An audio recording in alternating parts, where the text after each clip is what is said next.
are listening to Inspired Caring, episode number 89.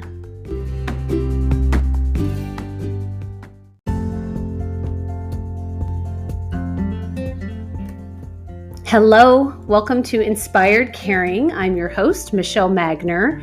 If you are caring for an older family member, this is the podcast for you. Each week, I bring insight, tips, inspiration, and strategies to help you care for the people that you love without losing yourself along the way. Having cared for both of my grandmothers, I've helped manage everything from hospital stays, households full of belongings, to navigating senior living and end-of-life care.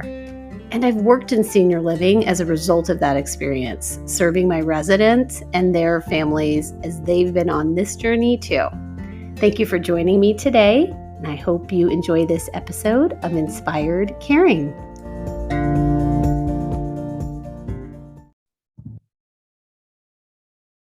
Recording in progress. Hi, Kate Sampson. Hi, Michelle Magner. Thanks for joining me today on the podcast. Yeah, it's a privilege. I am really excited for this topic that we're going to talk about, your work, your business, because what I recently learned is that my number one podcast episode that was listened to last year was what if you are struggling with your own health issues as a caregiver. Oh, wow. So I think this is really timely. So why don't we just start by you introducing yourself and your background, and then giving us an idea of what it is that you do. Okay, sounds good. Well, I am Kate Sampson. I am the owner and founder of a private practice called Quell Health. Quell, that's what everyone always asks. Kate, what does that mean? Quell means source. It's a German word for source. And I named my business Quell Health for two reasons. One is that my approach to healing and to helping people heal is to look at the source of what's making them unwell, the source of their dis-ease. The other piece of it is that in doing that, part of the function of my practice is to educate my clients so that they can then be the source of their own healing. So that it's a little different than going into a doctor's office, getting a diagnosis, getting a medication, prescription, and moving on. That's fine, and there's a place for that. But I want to take people who are interested in learning about what's actually going on in the body and wanting to have some role in knowing that they can be in their own driver's seat a little bit to change it. So that's Quell. That's why we named it Quell Health. My background. So about 7 years ago is when I left the teacher training profession. I'd been a teacher trainer and decided to stay home with my then 1-year-old daughter because she was having myriad of issues with her own health as an infant. So she was about 14 months old, and it was just kind of baffling to doctors. So she had the quote unquote typical baby stuff like eczema on her skin, but it wasn't just little patches. It was head to toe, all over the body. She had chronic diarrhea, different gastritis. She had 50 plus food allergies and sensitivities. And so I made the decision with my husband that I was going to leave my full-time job and to stay home and to try to help my daughter heal. I was really going to commit myself to doing, all the things, cooking a lot, making things from scratch, and it's a full-time job sometimes. So that was my beginning why. And I didn't know at the time that this was going to lead to me opening my own practice, trying to help people do the same thing. But that was the beginning of it. Well, in that same time, I just became a relentless, obsessive researcher, like any mom does. Like we go to the internet first. You're like, I want to find out this answer. So that was where it began. And then before I knew it, I was doing certifications and on webinars and in conferences and traveling places to learn about gut health. And, that was the beginning. And then I got sick. And I don't want to say I just got sick overnight. This was something that was building in me. I didn't realize it.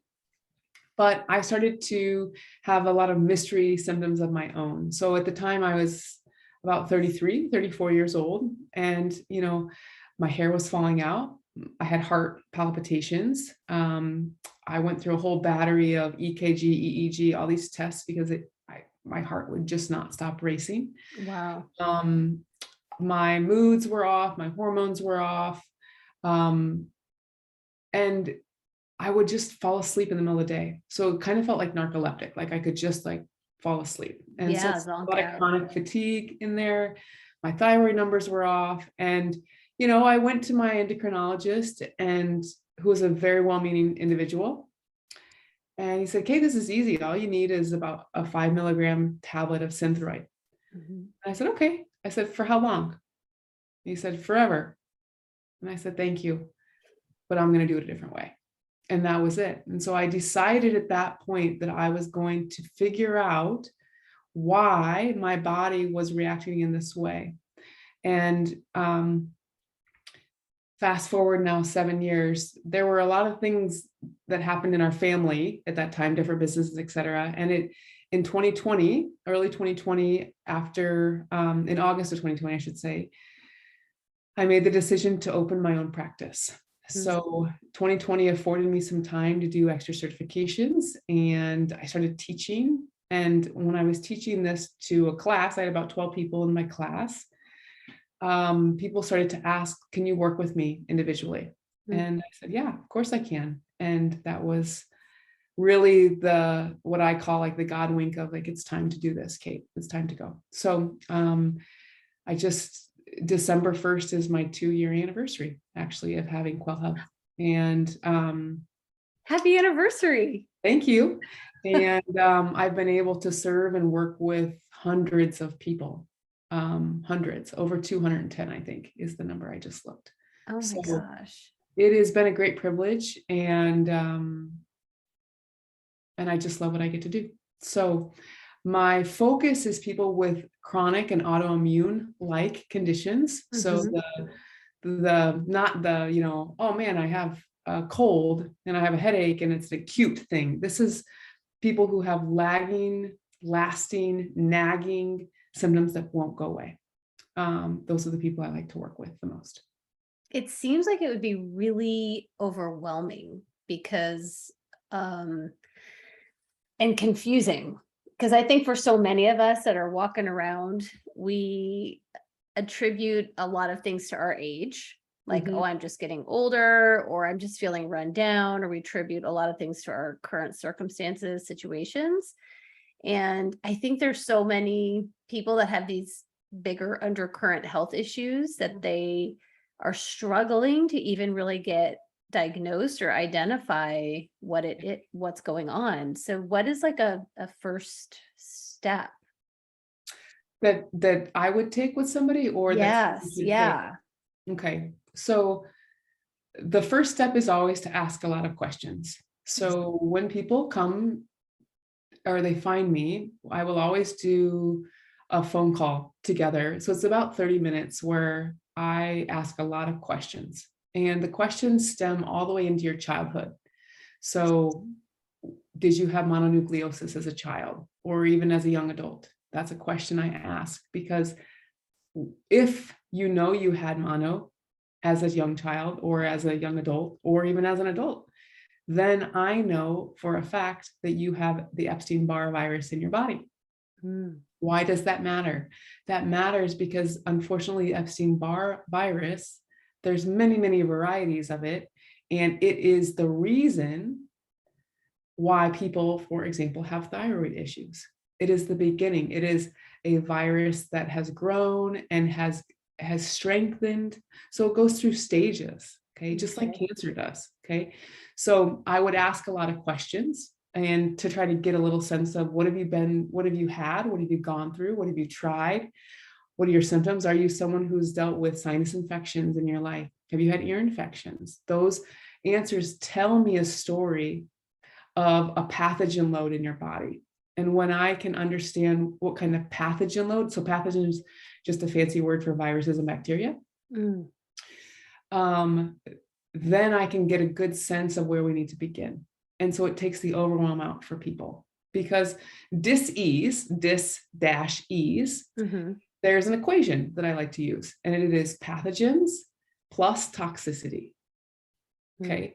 So there's an imbalance in the body in some way. So body symptoms, when we go to a doctor and we say, hey, doc, golly, I just have this ringing in my ears and it will not go away. Well, ringing in the ears is the body's way of communicating to you that something is off. So instead of just taking something to make it go away, we're just making we're basically cutting off communication. Now we want the ringing in the ear to go away, no, of course. Right. But I approach it differently in that we want to not just alleviate the symptom of the ringing in the ears, but we actually want to get at, why is the ringing happening in the first place? It's like root cause analysis.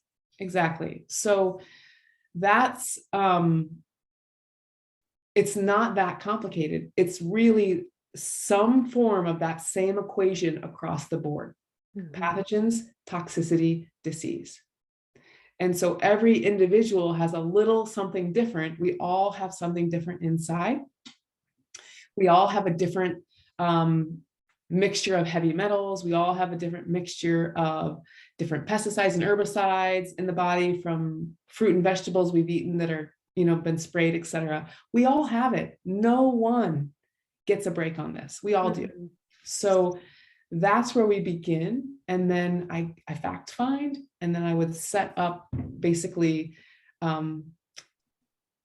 protocol for you in order to heal, depending on what your goals are, what your timeline is, and then we go from there. So are the protocols tied towards more or different medications, or like environmental? Because obviously we talked a little bit about childhood related things that could have maybe happened, but is our environment now important? Very much so. So the protocols are a mixture of nutritional changes, environmental changes. So looking at your inputs. So what toxins are in your environment? Everything from what kind of laundry detergent do you use to what do you put on your hair? Sometimes those things matter. Okay, they actually matter very much. But yes, we'll look at those pieces.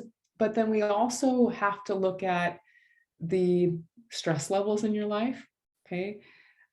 We talk about hormones. Hormone imbalance is, again, a way the body is trying to communicate something to us.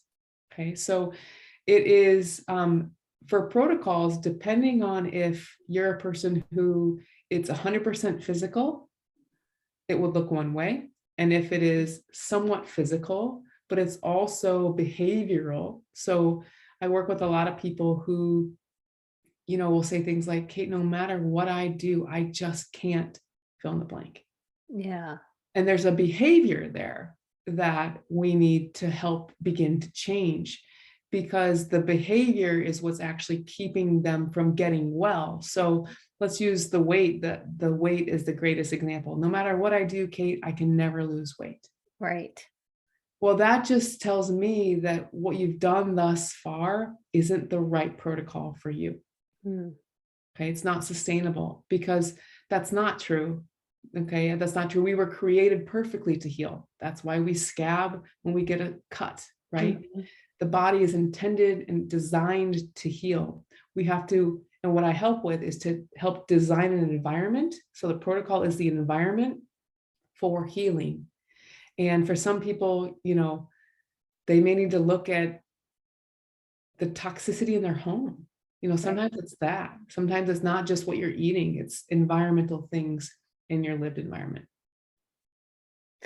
So really, we're all so uniquely different that if let's say my good friend tried a certain diet change and it really worked really well for them, what I'm hearing is that we're looking at more of a lifestyle, and we're looking at longevity and how to be healthy. And it's not like a fad or a quick fix potentially.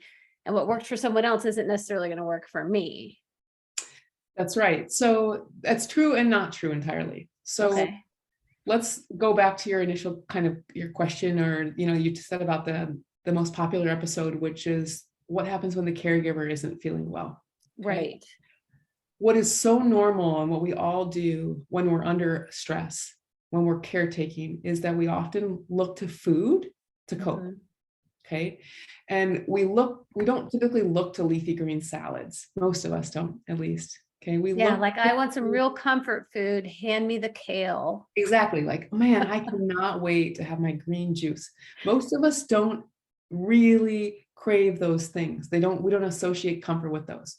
Right. But what happens then is that what we do associate are things like macaroni and cheese, or a great cheeseburger, or some lasagna, or something like that.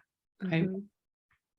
And instead of realizing that I never categorize foods as good or bad, but depending upon what you have going on in your body, it may not be good for you to be eating a lot of cheese. Hmm. It might be just fine for me to be eating some cheese. Okay.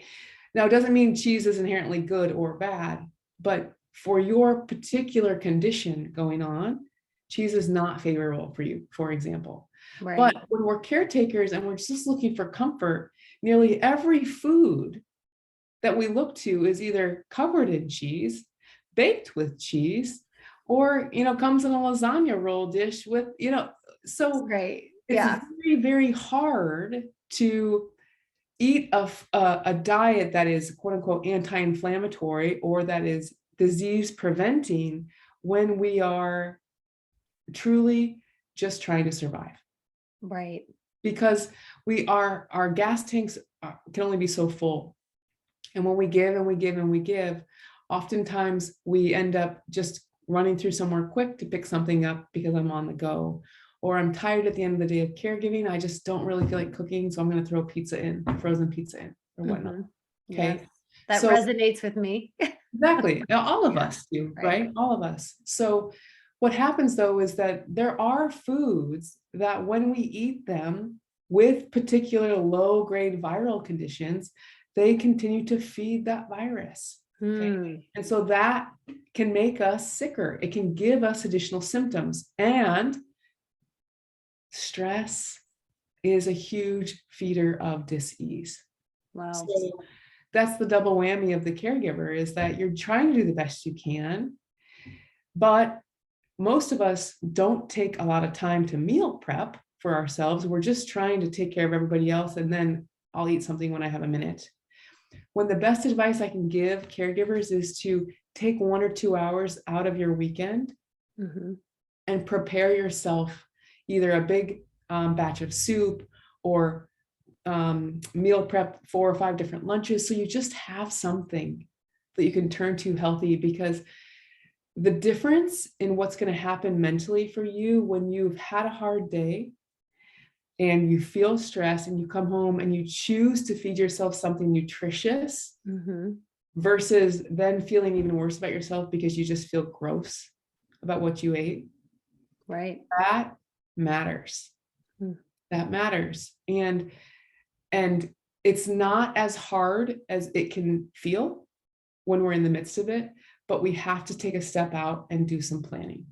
And a lot of what I do with my clients, Michelle, is that I help them step out of their life a little bit, and all the excuses that we have, they're valid, Right. why we can't do something, and help them reevaluate, reprioritize, and rearrange, so that we put them at the center of their healing despite what's happening in their life. And that's just Good. advice for all of us. Right. No, that's amazing. And that's like an immediate great takeaway for people, because you do end up investing the time one way or another. Mhm. And it's really actually totally exhausting to be hard on yourself and down on yourself Yeah. because you aren't taking care of yourself. And so then you're dissatisfied with that. So It either you're becomes going a to put hamster wheel. It's a cycle. It just right. Yes. This like negative feedback shame loop. spiral. Mhm. That's Yeah. right. That's right. So it's and then the irony is this, is that we actually gain back time in the week. Mm, We gain back time because you're not cooking 3 meals that week, or you've already done it, so you Right. get back, you gain back time. Yes, you had to give an hour or two on the weekend, but you actually get that and then some back. You just blew my mind. Because I cook and I do prep, but I have never thought of it in those terms, that investing that time in myself on the weekend actually ends up saving me time on the weekdays when I know, right? I have the band meeting. Like, it's like you sort of know it, but you just unlocked that for me. Good. And That's when you do it the first time, you're going to be like, whoa, why have I not been doing this before? right. But it's like, you know, working out muscles that you haven't used in a long time. There's Yes. a little bit of muscle memory we have to get back to because you're going to be a little sore. Yeah, the first 1 or 2 or 3 times you prep something, it's going to take you longer than it would take the 4th or 5th time. So you're going to say to yourself, I don't have 2 hours. Well, I've got news for you. The second time you do it, it'll take you an hour 45. And the third time you do it, you'll really figure out how to do it better. And it'll take you an hour and a half. And then by the 4th time you do it, you're like, I got this locked. It's done. It's done in an hour. Yeah. You have a So, system. You start to like massage your exactly. systems and figure it out and what works best. And Exactly. And hey, my kids don't like this. I'm not even going to bother with that. I'm not going to make enough for them. I'll only, you figure it out just like anything in life. But here's another nugget. It takes the amount of decisions, especially that caretakers have to make during the day. mm-hmm. One of the primary things that we spend our energy on during the day thinking about is food. What am I going to eat next? Yes. What am I going to make for lunch? What am I going to make for dinner? What am I going to make for family? That is decision fatigue. Yes. And when we are fatigued by deciding things that really ultimately don't matter that much, we just need something in there because we're hungry. And that's why we end up just running through a drive-through quick because you're like, I don't even care what I eat. I'm just hungry. Right. When we take the decision fatigue out of the week, it's already decided. It's like I planned my meals. I've prepped them. I just have to go open my fridge, take the Tupperware container out and warm it. Yeah. You know how much energy you save in a day? I'm calculating it now. It's a you lot. save so much time. Yeah. Because you're like, well, should I make this chicken or should I bake this or you don't even realize because it's so subconscious, Yes. especially for females. Yes. It's like, what are we taking care of our kids? It's like all we think about in the midst of the little tiny spaces of our day. Yeah. And I mean, let's face it, when you see the commercials for refrigerators, it's so beautiful when you have prepped containers of colorful foods in your fridge. I Yeah. almost am envisioning opening it up and seeing all the different colors and just being actually excited by that. Yes, exactly. And you're motivated. You're like, oh, wow, I can see the green cucumbers and the red bell peppers and the orange carrots. And I don't even need to have a full meal, but it's done. And so then I can grab those to munch on those with a little bit of hummus or a guacamole. And I don't have to turn to my cupboard and eat a bag of chips. Right. Because there's nothing else. Right. And even that seems like it would work in the car. Yeah, absolutely. Stuff for the car. I tell clients to re-embrace their toddler self. So I'm a mother. I love that. I am a mother of small children. Yeah. And I have a toddler. And in order for her to be able to independently get her own snacks, I have to prep them for her because I'm not going to let her pull a chair out and climb up in my fridge and like start pulling things out because you know how that's going to end. It's going to end up on the floor. So I have to prep small little baggies at her level in the fridge that she can open the fridge and pull them out. Yeah. And it's been glorious since I learned to do this because now instead of saying, hey, mommy, can you get me a snack? And I'm in the middle of something, whatnot. Hey, mommy, can I have a snack? Yeah, honey, it's in there. Is there any? Oh, yeah, there are. And she can go in there and she feels very empowered. She gets her own snacks and she goes on her way. It's the same thing. There is no friction point there between mother, between child. It's just go get your snack, babe, and go on your way. Right. And It's Costco all, makes it even easier because then they make these small little containers of hummus that I don't have to scoop it out. yeah, it's done. It's done. Well, and so like to your point, we're already doing this for other people. Like we're already setting other people up for success in so many ways. And so it's really just, you cannot pour from an empty pitcher, and you have to do it for yourself too. You just have to. We do. And And you deserve it. we deserve it. And Mhm. it's the greatest act of self-love, but it's also the greatest act of care for your family, because we've always talked about when the primary caregiver of any family is well taken care of, is well rested, is happy, we both know that Mhm. everything else runs better, runs more smoothly, always. And so it actually is, it's like this. When people choose not to care for themselves physically, so they're just someone who's like, I don't care, I'm going to die someday, Mhm. I'll eat what I want to eat. Well, I don't like that attitude, because ultimately someone's going to have to care for them, because their body is going to fail. Right. And so we can think of it like, oh, it's not going to impact anybody. This is my body. I can eat what I want. It's not going to impact anybody. If I want to be unhealthy and on medications, that's up to me. Well, Right. ultimately, we all know that we have to answer to somebody. Somebody is going to be taking care of you. That's And right. so it is a great act of love to those in our life to care for ourselves, even as caregivers, because someday somebody's going to be caring for us too. Mhm. And so let's start early. That's what I say. Let's start early. Well, and you can really, so let's start talking about the results that people are getting, your clients are getting, because you can change the trajectory of Mhm. your own health outcomes. Like you can eliminate, not manage, but eliminate chronic disease. Mhm. Absolutely. So, yeah, let's talk about outcomes a little bit. There are, I mean, we could do a whole episode on just like wonderful stories of hope, because there really are so many of them. But here's a couple of big ones. Okay. First of all, 80% of whether or not people are going to have a disease or not, chronic illness or not, 80 plus now percent is all lifestyle. Oh my gosh. All lifestyle. So that's, do you get up and exercise? Do you get enough sleep? Do you eat well?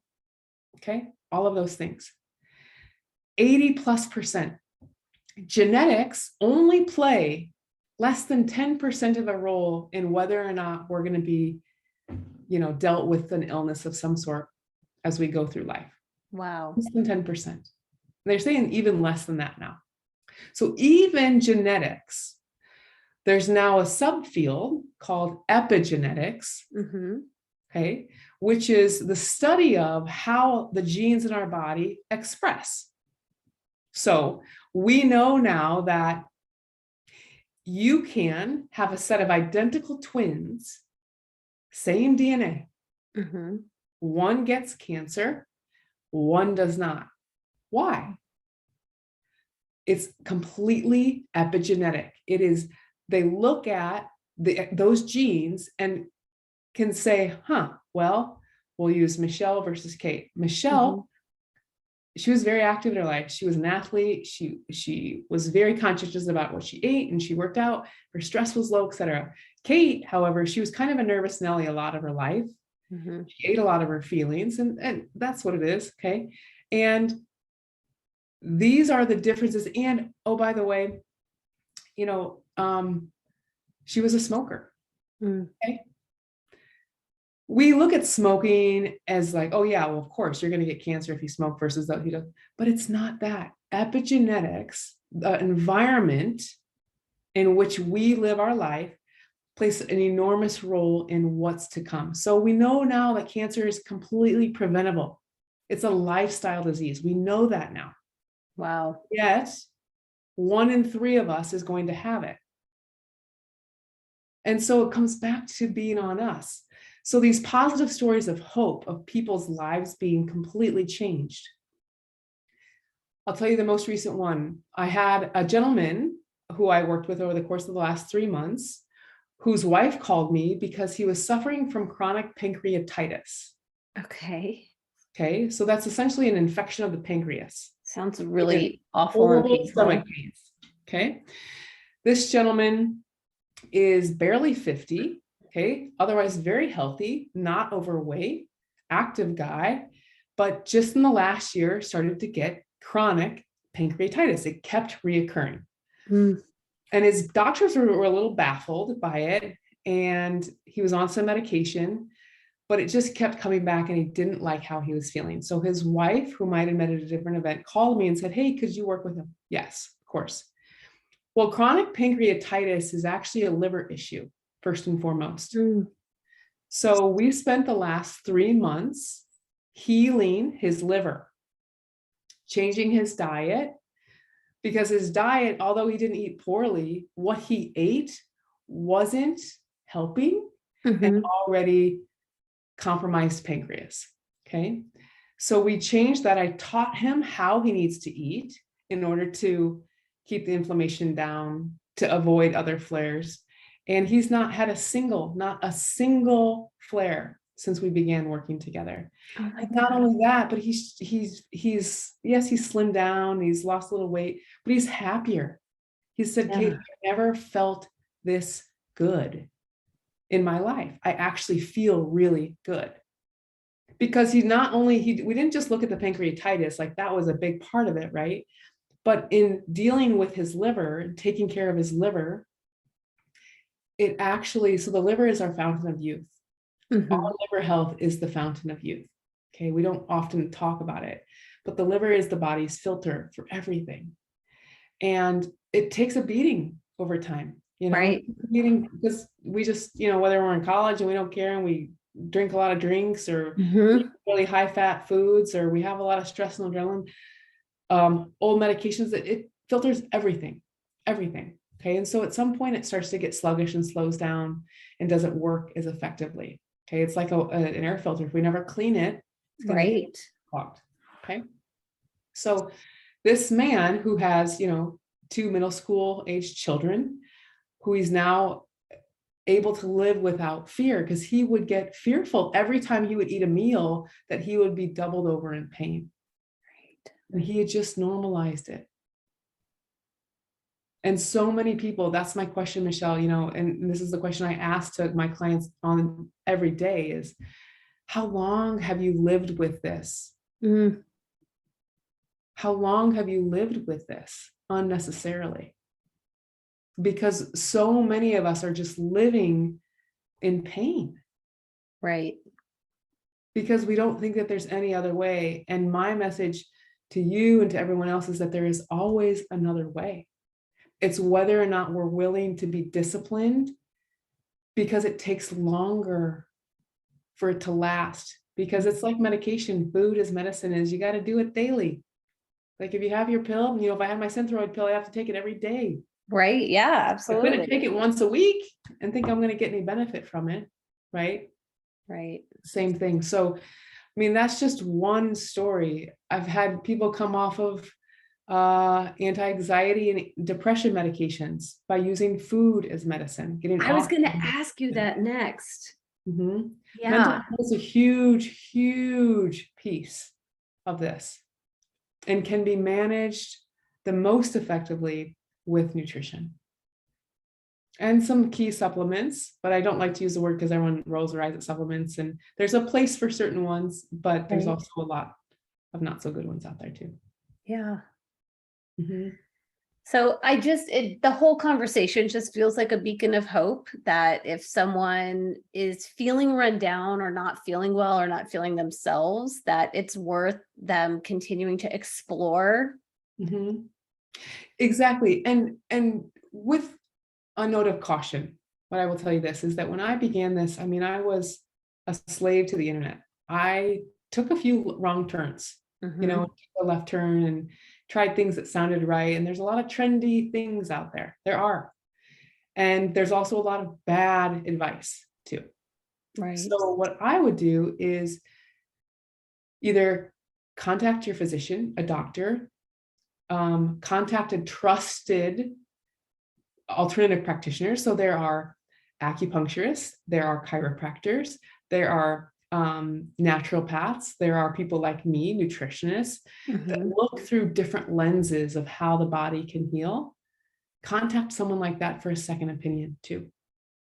It's always a great place to start.